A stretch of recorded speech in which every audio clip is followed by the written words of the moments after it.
Good evening. It's Tuesday the 13th of December and it's time for the news on RIK2. The multilateral conference in Geneva next month is a real opportunity for a settlement of the Cyprus issue, said President Anastasiades, noting that the Greek Cypriot side had battled to create this opportunity for years at all levels, bringing Turkey to the negotiating table.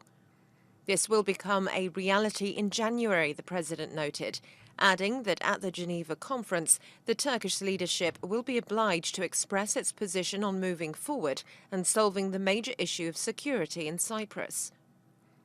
President Anastasiades assured that the Greek Cypriot side is well prepared for any eventuality, and within such a framework, it is currently in contact with all Security Council permanent members as it strongly desires their contribution to the international conference.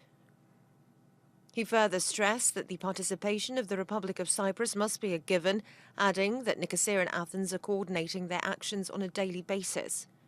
President Anastasiades noted that it would be impossible to predetermine the result of the Geneva multilateral conference. However, he added, the Greek Cypriot side's preparatory work, and in particular the support it has secured at international levels, is a guarantee of participation in a responsible and effective manner. The president was addressing a lunch at the presidential palace served to enclaved children living in the occupied Karpas Peninsula. Earlier this evening, meanwhile, President Anastasiades and Turkish Cypriot leader Mustafa Akinci held their first round of talks since their agreement to resume negotiations at a working dinner on December the 1st. The agenda had been set up by the negotiators of the two sides, Andres Mavrogiannis and Ozdil Nami, at a meeting this morning. Government spokesman Nikos Christodoulidis said that the two leaders would be reviewing the work of the negotiators in their 3 meetings thus far in order to establish whether the intended progress had been achieved. According to reports, the UN Chief Special Advisor on Cyprus, Espan Barth Ida, facilitating the process, held talks this morning with President Anastasiades. The president travels to Brussels tomorrow, where he is scheduled to meet Greek Prime Minister Alexis Tsipras in the afternoon for briefing and coordination of strategy. In Athens, Greek government spokesman Dimitris Tsanagopoulos said that a meeting between the leaders of Greece and Turkey was a necessary condition for the success of the Cyprus issue multilateral conference in Geneva on January the 12th. Asked whether a date had been set for a meeting between Prime Minister Tsipras and Turkish President Tayyip Erdogan, the spokesman said that contacts are ongoing between the two sides and an announcement will be made in the near future. U.S. President-elect Donald Trump announced ExxonMobil Corporation's Rex Tillerson as his choice for Secretary of State, praising the business leader as a successful international deal-maker who has led a global operation. Tillerson's experience in diplomacy stems from making deals with foreign countries for the world's largest energy company, although questions have been raised about the oil executive's relations with Russia. Trump said in a statement that Tillerson would help reverse years of misguided foreign policies and actions that have weakened America's security and standing in the world.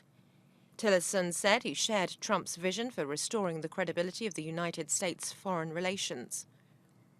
Trump picked Tillerson, 64, after the Texan was backed by several Republican establishment figures, including former Secretary of State James Baker and former Secretary of State Condoleezza Rice. Their support is seen as key to helping Tillerson get past a possibly contentious Senate confirmation battle, likely to focus on his relationship with Russian President Vladimir Putin. In its first response, the Kremlin said many Russian officials have good relations with Rex Tillerson. Thousands of people fled the front lines of fighting in Aleppo as the Syrian military advanced on the final pocket of rebel resistance, and a senior Turkish official said Russia and Turkey would meet to try to set up an evacuation corridor. The rout of rebels from more than half of their ever-shrinking territory in Aleppo sparked a mass flight of civilians and insurgents in bitter weather, a crisis the United Nations said was a complete meltdown of humanity. The UN Human Rights Office said it had reports of abuses, including that the army and allied Iraqi militiamen summarily killed at least 82 civilians in captured city districts. Behind those fleeing was a wasteland of flattened buildings, concrete rubble and bullet-pocked walls, where tens of thousands have lived until recent days under intense bombardment, even after medical and rescue services had collapsed. Turkish and Russian officials will meet tomorrow to discuss a possible ceasefire and the opening of a corridor, the Turkish official told Reuters, who declined to be identified. But international efforts to seek a negotiated settlement to end fighting in Aleppo have shown no signs of a breakthrough, with Russia and the United States exchanging recriminations over hitches in ceasefire talks. Now a look at the weather. Storms and isolated showers expected tomorrow, with the possibility of snowfalls over mountainous and semi-mountainous regions. Conditions will gradually improve from noon onwards.